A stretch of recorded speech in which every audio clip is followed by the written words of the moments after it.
Estamos todos, a partir desse momento, na nossa casa, nessa nossa casa virtual. Sejam todos, mais uma vez, muito bem-vindos. A partir desse momento, vamos procurar a nossa ambientação necessária para começarmos os nossos estudos da noite de hoje, agradecendo a Deus, a partir desse momento em prece, a Jesus, o nosso mentor, nosso modelo, nosso guia, qual nós sempre devemos nos basear para conduzir as nossas vidas através do seu exemplo e através da sua história, contada pelos seus apóstolos e alguns dos seus seguidores. Agradecidos à equipe espiritual que sempre nos orienta, nos intui para trazer a melhor mensagem possível, através da condução do nosso querido professor Eurípides Bassanufo, e todos aqueles que se agregam à nossa casa, através desses inúmeros irmãos que foram direcionados para, em conjunto, estarmos trabalhando de forma harmoniosa a doutrina dos Espíritos e principalmente o Evangelho do nosso Mestre Jesus, que estamos estudando através da obra de Mateus e do Pentateuco como um todo, como vocês e aqueles que frequentam a casa e acompanham. Nós temos uma agenda diária com estudo de toda a obra, além do Evangelho de Mateus. E agradecidos e harmonizados por esse momento de início, vamos pedir ao nosso irmão Manelzinho para que faça a leitura do capítulo 5 do Evangelho segundo o Espiritismo, o item 1 e 2. É com você, Manelzinho. Bom, obrigado, Marco. Boa noite a todos, irmãos e irmãs. Que Deus Pai Todo-Poderoso, a justiça do nosso mestre, meu Deus, guia, e aí, passando no equipe espiritual, nos abençoe, nos dê a sabedoria e confiança. Bem-aventurados os aflitos. Bem-aventurados os que choram, porque serão consolados. Bem-aventurados os famintos e os que têm sede de justiça, porque serão saciados. Bem-aventurados os que sofrem perseguição pela justiça, porque deles é o reino dos céus. Mateus 5, 4, 6 e 10. 2. Bem-aventurados vós, que sois pobres, porque vosso é o reino do céu. Bem-aventurados vós, que agora tendes fome, porque sereis saciados. Felizes sois vós, que agora chorais, porque rireis. Lucas 6, 20 e 21. Mas ai de vós, ricos, que tendes no mundo a vossa consolação. Ai de vós que estáis saciados, porque tereis fome. Ai de vós que agora rides, porque gemereis e chorareis. Lucas 6, 24. Obrigado. Vou esperar a você, irmão. Obrigado, Manelzinho, pela leitura. Esse capítulo 5 do Evangelho segundo o Espiritismo é um capítulo que nós sempre recomendamos e iniciamos a leitura dele para todos os irmãos que em certos momentos se encontram em aflição, quando propõem a nossa casa, através do diálogo fraterno, e até nós mesmos, quando estamos em alguns momentos a qual nós, às vezes, estamos um pouco cansados, a luta do dia a dia nos permite, às vezes, que duvidemos da nossa fé, que nos tornemos um pouco mais, vamos dizer assim, desamparados. E aí, quando temos a doutrina espírita, principalmente o Evangelho segundo o Espiritismo, nós podemos nos cercar, inicialmente, desse capítulo 5, e aí, com todos esses itens que nos ajudam com essas reflexões, ela acaba renovando a nossa fé e nos dando força para caminharmos. Especificamente esse mês, a qual nós estamos trabalhando, o setembro, o Setembro Amarelo, prevenção do suicídio, que é importante estarmos sempre dialogando, falando a respeito, observando aquilo que nos cercam nas nossas famílias, nos observando, inclusive, porque é importante estarmos bem para podermos auxiliar aqueles que estão próximos a nós. E a partir do momento que nos conhecemos e compreendemos a caminhada a qual nós estamos envolvidos, nós podemos, em certos momentos, perceber algumas alterações, alguns isolamentos que aqueles que estão dentro do nosso seio familiar começam a dar esses primeiros alertas, e aí nós temos realmente que atuar com muito carinho, trazendo eles para a reflexão, a conversação, para, de certa maneira, saber do que se passa, para poder, através de uma palavra, perdão, através de uma palavra, podermos direcioná-lo, e principalmente quando temos a doutrina dos Espíritos que nos compreende e nos faz refletir sobre a continuidade da vida, não existe a morte. E hoje, especialmente, né, esse evento morte que se fala, na verdade, é apenas uma porta que nos permite retornar à pátria espiritual. E hoje, dentro desse contexto, nós vamos fazer uma humilíssima homenagem e dedicar a nossa aula de hoje àqueles espíritos que trabalham dentro das regiões que alguns pensam que é algo, né, pontual, físico, local, que são chamadas de regiões umbralinas ou regiões onde os nossos irmãos suicidas acabam se colocando, né, se atraindo pelos distúrbios provocados por esse evento. E lá existem inúmeros irmãos como espíritos de luz que auxiliam aos irmãos a se reerguerem, todos eles dentro de uma programação.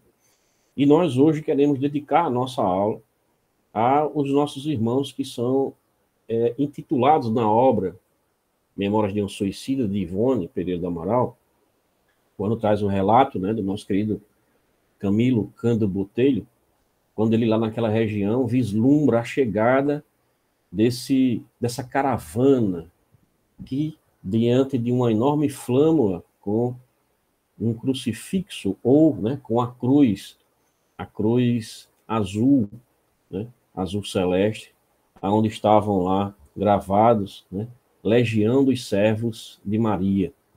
São eles que operam nessas regiões, seres que dedicam a vida ao resgate desses nossos irmãos. E nós hoje, de forma humilíssima, dedicamos a nossa aula de hoje a esses nossos irmãos que trabalham incansavelmente, junto com o auxílio de outros grandes espíritos que passaram aqui pela Terra, homens que, pela sua envergadura moral e pela sua missão, se destacaram e que se juntam dentro desses pelotões para auxiliar esses nossos irmãos que caem e vão de encontro com essa lei divina, que é a lei da vida, a qual apenas Deus que nos deu pode retirar, mas todos eles são acolhidos, são orientados dentro, claro, do tempo a qual eles devem se submeter para terem condições, né, vamos dizer assim, de serem retirados dessas regiões. O livro ao qual eu falei para vocês é esse aqui, né, de Ivone Pereira do Amaral. Ele é um clássico da literatura espírita. Ele tem toda uma nuance, tem todo um porquê. Ivone Pereira, ela mesma relata que ela foi uma suicida que em várias encarnações tirou a sua vida, e nessa última encarnação, a qual ela esteve aqui conosco, graças a Deus, fez um grande trabalho para ter a consciência de não assim mais o fazer e dar um novo final à sua história, né? Um final de vitória, porque através do seu trabalho ela pôde trazer muitos esclarecimentos e principalmente muito consolo a todos os nossos irmãos que se agregaram ao movimento espírita na época de Chico Xavier e que, de certa maneira, puderam aurir desses conhecimentos. É uma leitura um pouco forte inicialmente, porque a intenção era de mostrar aí, através de Camilo, né, esse personagem principal, vamos assim nos chamar, de trazer a realidade das regiões, da forma, o sofrimento, o que ele passou lá naquela região, mas é também uma história de esperança, de compaixão, né, de trabalho árduo, de modificação, de compreensão do Evangelho, compreensão de todas as nuances que envolvem as nossas vidas, né? Nós temos apenas uma vida, mas várias existências, e principalmente o que envolve as nossas existências passadas, e principalmente aquilo que acontece em nossas vidas hoje, e que muitas vezes nós não compreendemos. Nós vamos dar continuidade agradecendo a todos aqueles que estão junto conosco aqui, nossa irmã Elisa que entrou, posterior, e todos aqueles que, a nossa irmã Jaque, com Silva também, e que todos aqui se encontram nesse setembro amarelo. Vamos, durante todo esse mês e ao longo, né, dos anos, sempre dentro das nossas preces, guardarmos um cantinho especial para esses nossos irmãos que tanto necessitam desse raio de luz que nós transmitimos quando dedicamos e quando emanamos para eles essa benesse do amor acima de tudo. Vamos caminhando no nosso estudo da noite de hoje, trazendo no estudo da obra o que é o Espiritismo. Como nós já vimos, ultrapassamos já o primeiro diálogo, aí eu trago a sequência das obras a qual o nosso querido Kardec, dentro da sua programação, a qual os espíritos comandados pelo nosso Mestre Jesus, o Espírito de Verdade, trouxe para que eles pudessem, né, e Kardec principalmente, pudessem ter uma sequência. Aí nós temos o primeiro livro ao qual foi lançado, que é o Livro dos Espíritos. Depois tivemos a Revista Espírita, em 1858. Depois a obra que é o Espiritismo, o Livro dos Médios. Aí tivemos o Evangelho segundo o Espiritismo, o Céu e o Inferno e a Gênesis. Essa obra, a Filosofia Espírita, é a qual nós usamos para estudar o Livro dos Espíritos. Por isso que ela está aqui pontuada, porque não foi Kardec que lançou, né? Não faz parte do Pentateuco kardeciano, como a Revista Espírita é da obra de Kardec, mas essa obra aqui se encontra, ela não e não foi codificada e não tem a origem, né, do Kardec, mas foi através do professor Miramês que vocês que quiserem participar dos nossos encontros do estudo do Livro dos Espíritos, a qual nós fazemos amanhã, perceberão que todos os comentários que nós trazemos, além dos comentários de Kardec, né, Emmanuel sempre traz um comentário que nós ainda não inserimos no nosso estudo, mas ele é o responsável pelos comentários de todas as questões do Livro dos Espíritos, e tem uma profundidade e uma beleza que nos encanta devido à lucidez e à forma contemporânea com que ele pega os comentários dos Espíritos, o comentário de Kardec, e traz para a atualidade. Uma atualidade sem modificar a essência da obra, como nós já vimos, mas e sim abrilhantando cada vez mais. Vamos caminhando, né? Nós estamos no capítulo 1 ainda, já passamos, e está intitulado como Pequena Conferência Espírita. Nós já tivemos o primeiro diálogo, né, o crítico. Boa noite ao nosso irmão William, que também acabou de entrar. É uma alegria, meu irmão, tê-lo aqui também. Nós estamos no primeiro diálogo, o crítico, e vamos para o segundo diálogo, né? Esse primeiro diálogo nós vimos que esse crítico queria a todo jeito, né, participar, e achava que apenas participando de algumas das reuniões que Kardec ali se colocava, ele ia ter condições de compreender em profundidade a doutrina dos Espíritos. E Kardec a todo tempo chamava para a atenção dele, dizia que ele não era suficiente, que ele deveria estudar, que ele devia aurir de outros conhecimentos, adentrar na obra, para que ele pudesse compreender sem ter a necessidade do fenômeno, né, das reuniões que tinham na época, e que Kardec, de certa maneira, tornou-la privada, para que ele pudesse, sem ter a necessidade de participar, dar continuidade a esse grande entendimento e trabalhar dentro da doutrina. Mas, como nós sabemos, esses diálogos foram criados por Kardec para exatamente trazer essa reflexão. E ele faz, né, e tem, durante todo o seu diálogo com o crítico, né, chamando sempre ele para a razão de simples reuniões não vão convencer, como a gente sabe que hoje em dia aquele que não tem boa vontade, ou então tem apenas a curiosidade, não vai ter o convencimento participando de uma reunião mediúnica, que hoje em dia isso não é possível, vamos dizer assim, dentro de alguém que chegue numa casa espírita e diga, vocês têm uma reunião mediúnica, eu quero participar hoje. Hoje em dia não é mais permitido, e há muito tempo atrás, por óbvio, porque para estarmos ali temos que, como médiuns de mediunidade ostensiva, temos que estarmos equilibrados, né? O médium em desequilíbrio, o médium que ainda está com problemas de vivência diária, deve sim começar a frequentar a casa, através do diálogo, através dos passos, através da água magnetizada, da sua transformação moral, do seu dia a dia, da sua mudança de visão de mundo, e aí sim ele começa a ter essas sensações um pouco mais educadas. Elas começam a ficar mais tranquilas, vamos assim dizer, e aí sim, com o tempo, você tem condições de participar das reuniões e ser útil aos nossos irmãos, porque todos aqueles que vão para uma reunião mediúnica e fazem parte de um grupo, eles têm que estarem ali como servidores, né? Nunca pensando em ir para se beneficiar o tempo todo. Mesmo nós sabemos, né? Nós sabemos por experiência própria, né? Que somos beneficiados sem nem mesmo pedir nada em troca. De acordo com a nossa dedicação e principalmente com a nossa intenção, nós somos beneficiados quando menos esperamos. E é isso que nós temos que ter sempre em mente. Nós vamos hoje para o segundo diálogo, que é o diálogo do cético, né? E é interessante porque vocês vão ver que nessa transição entre um diálogo e outro, Kardec é como se eles estivessem ali todos numa sala só conversando e um estivesse escutando a conversa do outro, né?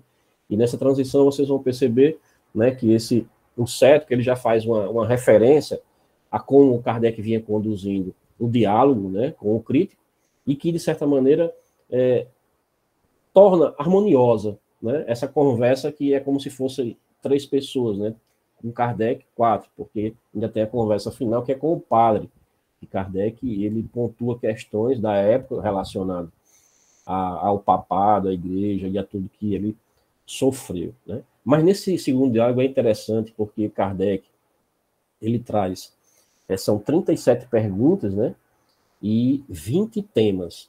Dentro dessas perguntas, ele conseguiu nominá-las. Então, assim, a cada 3 perguntas, o assunto e a pergunta e a resposta tem vínculo com esses temas, né? A primeira que nós vamos abordar agora tem vínculo com o que é espiritismo e espiritualismo.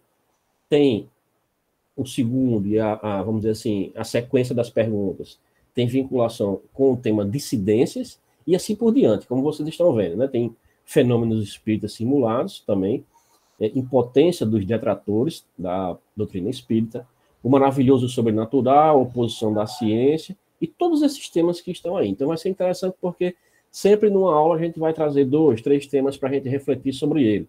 E é interessante porque, como vocês viram, perdão, como vocês viram, Kardec ele faz um resumo da obra inteira, né? Praticamente inteira. Então, esse nosso primeiro início, vamos assim chamar, é interessante porque vocês têm uma visão geral do Espiritismo. Se quiserem se aprofundar, aí procuram as obras, né? A qual nós vamos caminhando sobre elas, assim, com elas, para que nós, de certa maneira, possamos reforçar, vamos dizer assim, o crédito, né, e a crença inicialmente na doutrina espírita para depois torná-la um pouco mais substanciosa. E nós iniciamos com essa primeira pergunta, né, do crítico, quando ele faz e já traz para Kardec, dizendo que compreende, né, aquilo que eu falei para você da transição, né, com o crítico. Ele compreende, né, a utilidade de estudar preliminarmente, que é o que Kardec tinha acabado de falar, mas só que ele não é a favor e nem contra o espiritismo, né? Mas esse assunto, né, traz uma certa excitação para ele, porque ele fala que tem ouvido argumentos muito contraditórios a respeito, né, do tema espiritismo, e ele se propunha a submeter, né, algumas das objeções que esses críticos ou aqueles a qual ele conviviam tinham, né, dentro da doutrina espírita, né, a respeito da doutrina espírita. Dentro do círculo que ele caminhava, ele via que tinha muitas pessoas que faziam questionamentos, críticas, né, severas, e ele, como um cético, e mesmo sabendo que necessitava ter esse preparo prévio, uma leitura preliminar, mas ele chega para Kardec e diz, olha, eu não sou a favor nem contra, eu não estou aqui como inimigo, eu apenas queria esclarecer, porque de repente eu posso até, quando estiver ouvindo, ou dentro do meu seio social, tiver algo em desacordo e que eu tendo esse conhecimento, eu posso auxiliar, né? E Kardec diz a ele, olha, o espiritismo prende-se a todos os ramos da filosofia, da metafísica, da psicologia e da moral. É um campo imenso que não pode ser percorrido em algumas horas. Fazendo uma leitura prévia, cada indivíduo encontrará a resposta à maior parte das questões que lhe venham naturalmente à mente. Se depois dela ainda restarem dúvidas ou pontos obscuros, suas explicações se tornarão mais fáceis pois já se possui um ponto de apoio, né? Kardec aí, ele traz novamente a questão da necessidade de o estudo prévio para que você possa se posicionar. Se você, e aí todos nós sabemos disso em todos os temas, nós não temos condições de formular uma pergunta se nós não tivermos pelo menos um conhecimento superficial ou algo que nos permita refletir.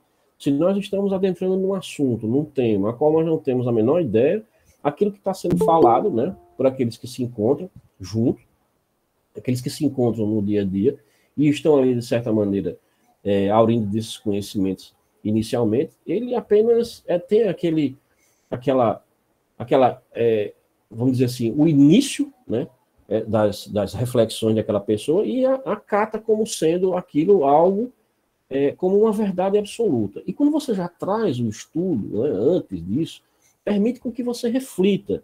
Se você traz um estudo de outras obras e outras, né, colocações anteriores, melhor ainda, né, porque você já pode, de certa maneira, iniciar um diálogo e um debate sobre aquele tema e esclarecer mais ainda.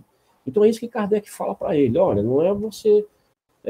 seria muito interessante, porque a filosofia, a doutrina espírita, é uma ciência e uma filosofia que é necessário que você tenha um certo conhecimento, e não vão ser alguns minutos, algumas horas que eu me dedico a você aqui, que eu vou trazer esse conhecimento e esse esclarecimento. Né?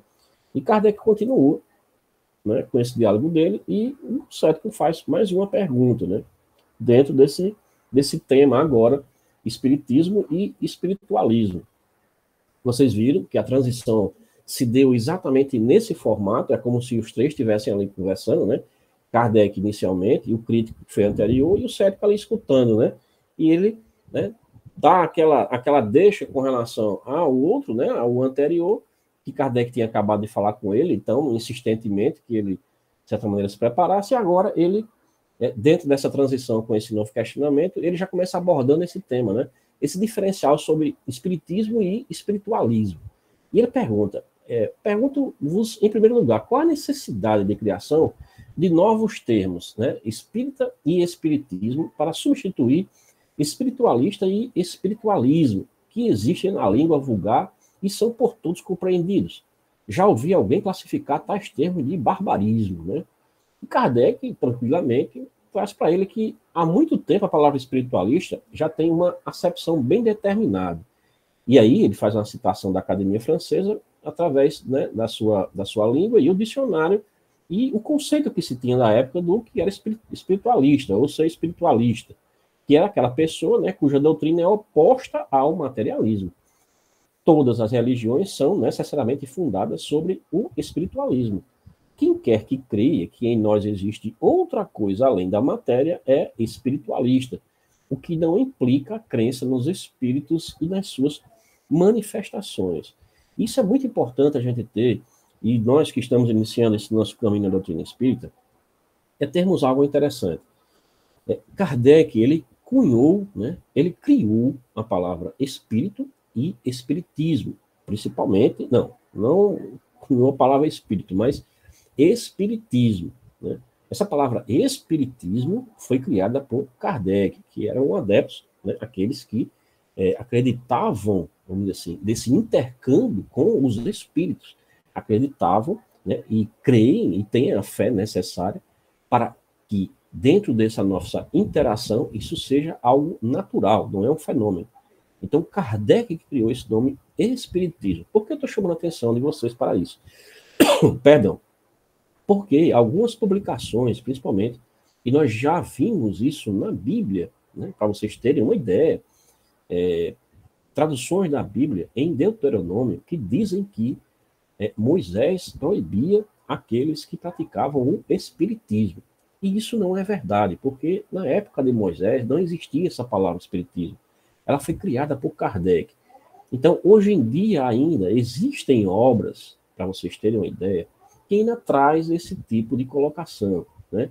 Eu vou só pedir permissão a vocês um segundo, só para mostrar aqui uma obra para vocês. Vou fechar a câmera aqui, só vou pegar aqui um livro aqui bem rapidinho, para vocês terem ideia do que eu estou falando. Só um segundinho só que eu vou pegar aqui esse livro.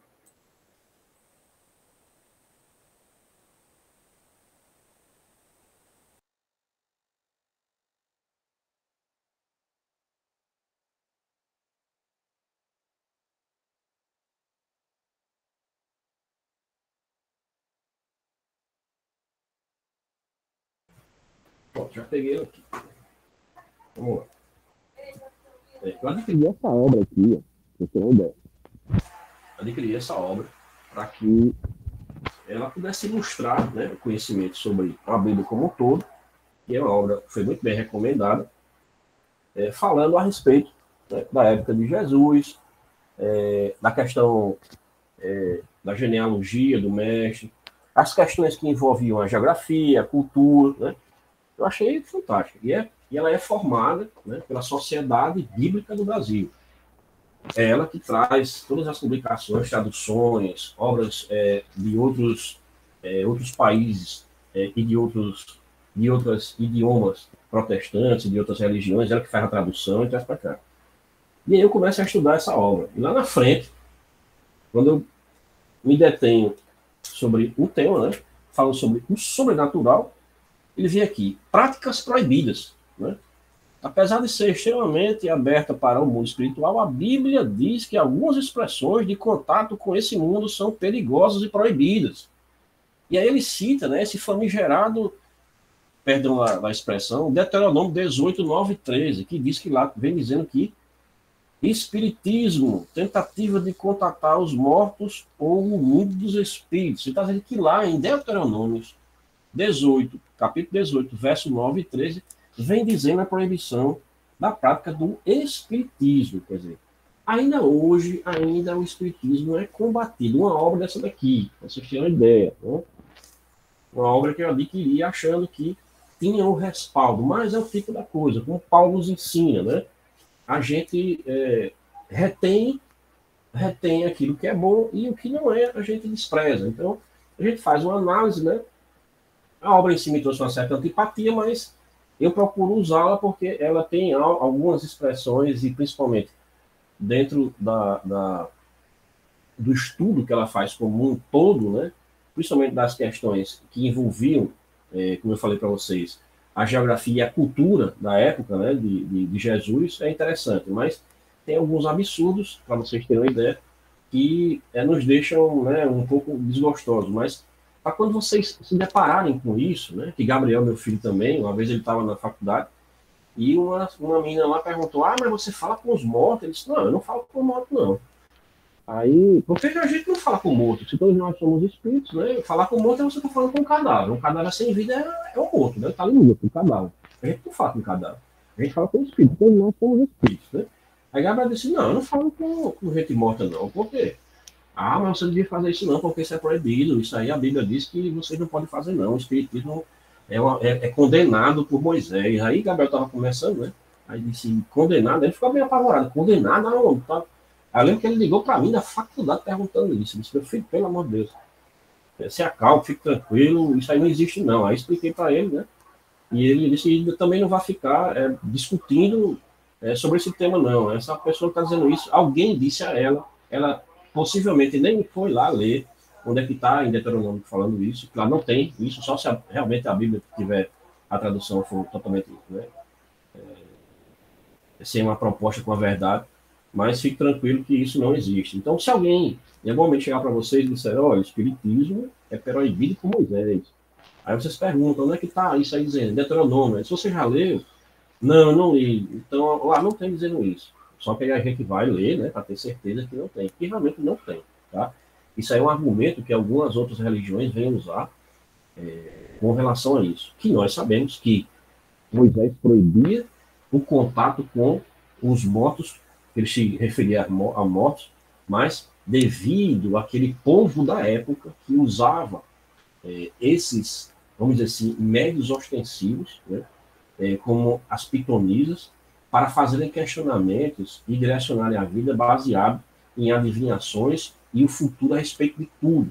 Alguns exploravam essas criaturas, essas médiums, né, essas chamavam de pitonisas, que tinham realmente uma mediunidade ostensiva, mas elas revelavam, né, o futuro ou situações pela leitura que elas tinham relacionada a tudo. Então, essas pessoas que dominavam e tinham elas como escravos, ganhavam dinheiro em cima. Então, quando Moisés veio, ele fez a proibição relacionada a esse tipo de utilização, que era exatamente utilizar-se dessas pitonisas né, essas médias que tinham essa mediunidade ostensiva demais, de premonição, inclusive, né, saber o futuro, para se utilizarem dela financeiramente. E era isso que Kardec e Moisés condenava na época. E aí, nossos irmãos e outras religiões voltaram para isso, inclui a palavra espiritismo, que não existia, e diz que Moisés falou que isso era proibido. Né? E eles, de certa maneira, colocam como se a gente fosse, né, alguém que está indo de encontro com as leis naturais. Mas nós sabemos que não é bem assim. Né? Então, feita essa colocação, é interessante, porque Kardec já fala que espiritualista é todo aquele que acha e crê que do corpo existe algo além, né, da matéria. Existe um espírito. Então, eles são considerados espiritualistas. Né? E ele continua avançando na questão quando ele faz a segunda, e Kardec continua explicando a ele. Né? Há muito tempo, a palavra espiritualista já tem uma acepção bem determinada. A Academia Francesa, que não dá, espiritualista, aquela pessoa cuja doutrina é oposta ao materialismo, é outro conceito que ele traz.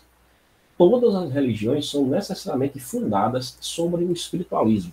Quem quer que creia em nós, existe outra coisa além da matéria, é espiritualista. O que não implica a crença nos espíritos e nas suas manifestações.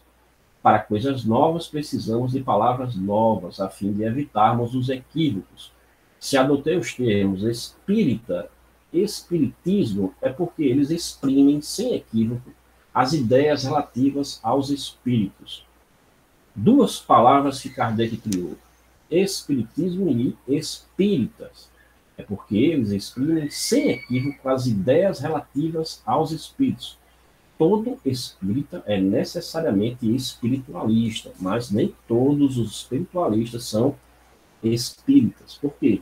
O espiritualista ele pode vir de outras religiões, né? Budista, hinduísta, ele sabe que tem algo mais além da matéria, mas ele não acredita na crença, por exemplo, das reencarnações, da possibilidade de, como a doutrina espírita nos ensina, que nós não podemos, como espíritos, né, já no estado nominal, habitar um corpo de um ser animal, porque isso aí seria retrogradar, e nós nunca vamos decair dentro da nossa evolução.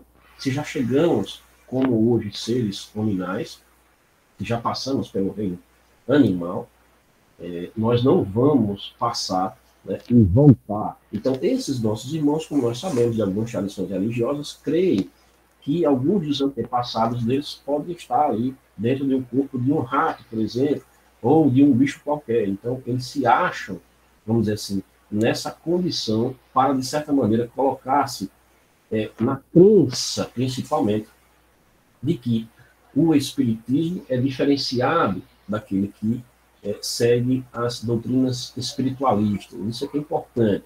São dois temas totalmente não antagonistas, mas que não se confundem, que era isso que Kardec queria fazer. Kardec não queria confundir aqueles que estavam adentrando nessa nova doutrina, com esse conhecimento, de acharem que seria mais uma religião espiritualista voltada para essas questões de sobrenatural. Kardec trazia e compôs as suas obras, tanto do lado científico quanto do lado filosófico. Isso é que é importante nós sabermos. E o mais importante é você ter em mente que o termo espírita e espiritismo foi criado por Kardec a partir de 1857, quando ele publica o Livro dos Espíritos. Então, sempre que vocês virem alguma remissão em épocas anteriores a essa, você sabe que já é um irmão que não está dentro do projeto de Deus, que é unificar, sempre aceitar o diferente, mas não se deixando contaminar por esses pontos, a qual apenas um ou outro trazem, né, de total desrespeitos, de respeito com a crença do outro. Né? Isso é importante nós termos. Então, não combater, né, tentar esclarecer. Se perceber que aquela pessoa não tem condições de abrir, né, esse conhecimento e aceitá-lo, como a gente viu, né, no crítico, de certa forma, um pouco mais pesado, e aqueles que fazem esse tipo de crítica, né, um pouco mais contundente, não se deixar envolver por essa matéria, né, passar adiante, como o nosso mestre Jesus nos falava, né, seria atirar pérolas aos porcos, quer dizer, não adiantava você falar porque ele não tinha a boa vontade. Nós vamos entrar agora no tema que Kardec trouxe, que é a dissidência, né? Dissidência, bem rapidinho, né?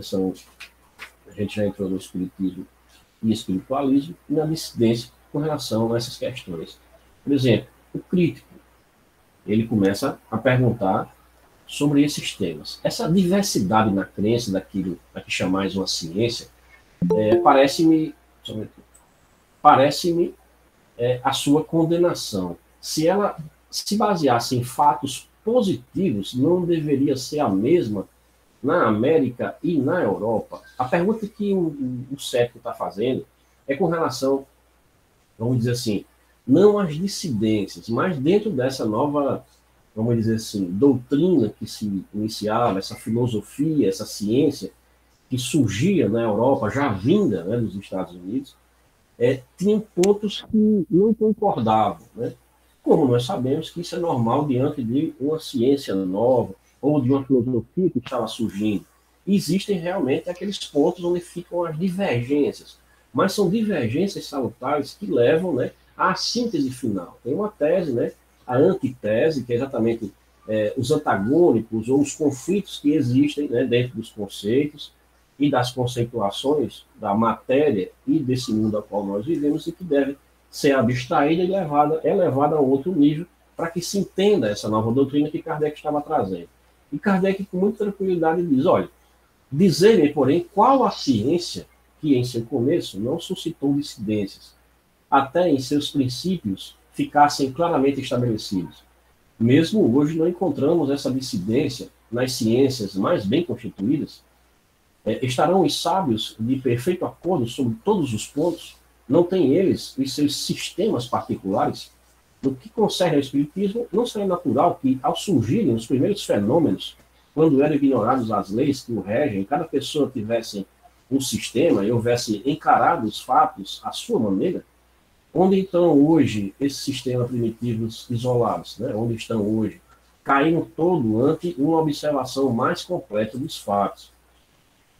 Kardec chama para a atenção, de certa maneira, já traz aquilo que nós vimos falando, e ele fecha o entendimento quando ele traz que bastaram apenas alguns anos para que ficasse estabelecida a unidade grandiosa que hoje prevalece na doutrina, e que congrega a imensa maioria dos adeptos, com exceção de algumas individualidades que, nesta como em todas as coisas, se aferram às ideias primitivas e morrem com elas. Qual a ciência, qual a doutrina filosófica ou religiosa que oferece um exemplo igual? Terá o Espiritismo apresentado a 100ª parte das cisões que durante tantos séculos dividiram a Igreja e ainda hoje a dividem? E a prova de não lhe terem achado um ponto vulnerável é que nada pode deter-lhe a marcha ascendente e que, apenas com 10 anos de vida, ela já conta tal número de adeptos como ainda nenhuma seita contou depois de um século de existência. É fato comprovado e reconhecido por seus próprios adversários para aniquilá-lo. Não era bastante dizer isto é possível, isto é absurdo. Seria preciso demonstrar categoricamente que os fenômenos não se produzem, não podem produzir-se, e é o que ninguém ainda fez. Kardec ele vem novamente chamar para a nossa atenção com relação às críticas infundadas que eram feitas ao Espiritismo, que esses antagonismos que existiam, e hoje, meus irmãos, dentro do movimento espírita, dentro da doutrina espírita, ainda existem irmãos que conduzem as suas casas espíritas de uma forma confusa por não terem o conhecimento aprofundado da base. Muitas das vezes eles tentam trazer questões de outras religiões para dentro do espiritismo que não fazem parte. Como nós estamos vendo, tradições né, de religiões espiritualistas, eles inserem dentro de uma casa espírita, e aqueles iniciantes, quando chegam, ficam um pouco confusos, né? Porque acham que aquela maneira como ali se portam é a doutrina espírita na sua pureza. Mas nós estamos vendo que a doutrina espírita ela não se confunde, vamos dizer assim, com as religiões espiritualistas. Por isso que a nossa casa ela foi fundada em cima do Pentateuco. A nossa casa ela tem uma especificidade com relação à condução, tanto espiritual dela, como a nossa condução diária. Ela foi fundada em cima da obra basilar. Esse é um compromisso que nós temos, por isso que a nossa agenda semanal, todos os dias, nós temos o estudo de uma obra que foi codificada por Kardec. Nós temos as obras de Chico Xavier, né, que foi outro grande baluarte através de Emmanuel, e uma pleiade de espíritos que se fizeram presente através da pena de Chico, né, que nos permite aprofundar o conhecimento, a robustecer cada vez mais, mas o compromisso que nós temos inicialmente é formar essa base, esse rochedo, a qual nós constituímos um Safra-Luz. O compromisso do Safra-Luz é trazer o ensino da base, Livro dos Espíritos, Livro dos Médiuns, revistas espíritas que nós estávamos estudando, né? Elas através do seu Inácio, como vocês sabem, né? Mas nós tivemos que fazer uma modificação da nossa agenda devido ao retorno das atividades presenciais, porque nós estávamos só virtualmente, e quando nós voltamos para casa, fechamos que terça-feira o estudo do Evangelho e quinta-feira o estudo do Livro dos Espíritos, presencialmente na nossa casa, através das reuniões públicas. Por isso que todos os palestrantes que vão à nossa casa seguem um roteiro, né, um roteiro linear, questão a questão do Livro dos Espíritos, e item e capítulo, todos eles seguindo o Evangelho segundo o Espiritismo, para que se tenha essa compreensão. Aqueles que frequentam a nossa casa, terça e quinta, percebem que vai se criando, né? Por exemplo, você vai terça e quinta, você vai estudar na terça-feira o Evangelho segundo o Espiritismo e o Livro dos Médiuns. Se você for na outra semana, na terça-feira você vai pegar daquela sequência que parou na semana anterior e continuar estudando. Então, é tudo uma sequência que nós vamos fazendo. Quando chegar no final do ciclo, só em você frequentar a casa, você já tem estudado o Livro dos Espíritos e o Livro dos Médiuns. O Livro dos Espíritos e o Evangelho segundo o Espiritismo. Só em estar ali presente, né, dentro desse momento a qual os palestrantes trazem. E isso, claro, quando você robustece mais ainda, tem a curiosidade, né, e o interesse, você adquire as obras e acompanha, né, antes, dá uma leitura antes, como né, providencialmente, quando você vai adentrar na casa e recebe aqueles conhecimentos, fica bem mais fácil de você compreender aquilo que eles estão passando, né, as obras a qual eles estão ali dispostos a trazer dentro dessa nossa programação, sempre sem sair desse nosso roteiro, né?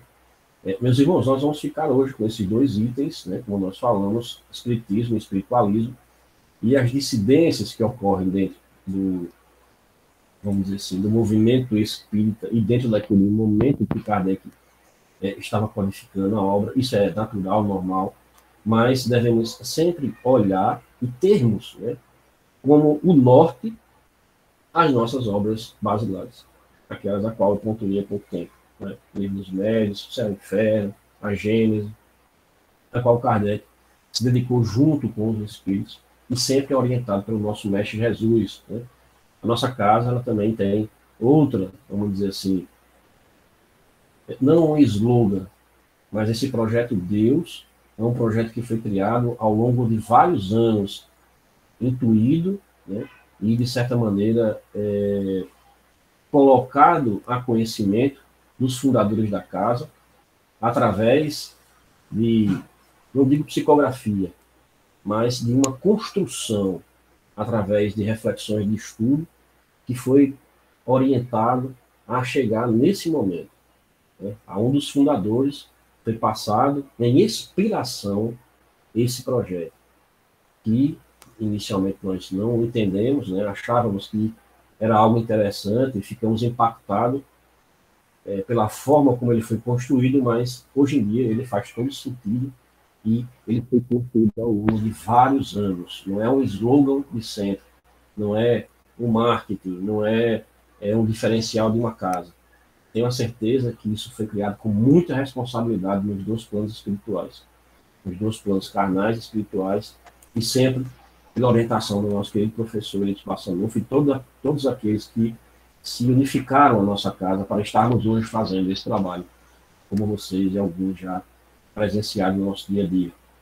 Esse nosso projeto Deus é nós fazermos a nossa parte que os céus nos ajudarão, né, trazendo dentro dessa palavra Deus a possibilidade de divulgar, evangelizar inicialmente a nós mesmos e depois ao nosso próximo, unificar todos aqueles, né, que se dizem seguidores do cristianismo, seguidores do nosso Mestre Jesus, e servir sempre, né, servir a nós mesmos e, perdão, e quando nos capacitamos, servir aos nossos irmãos e todos aqueles que necessitam de forma indistintível.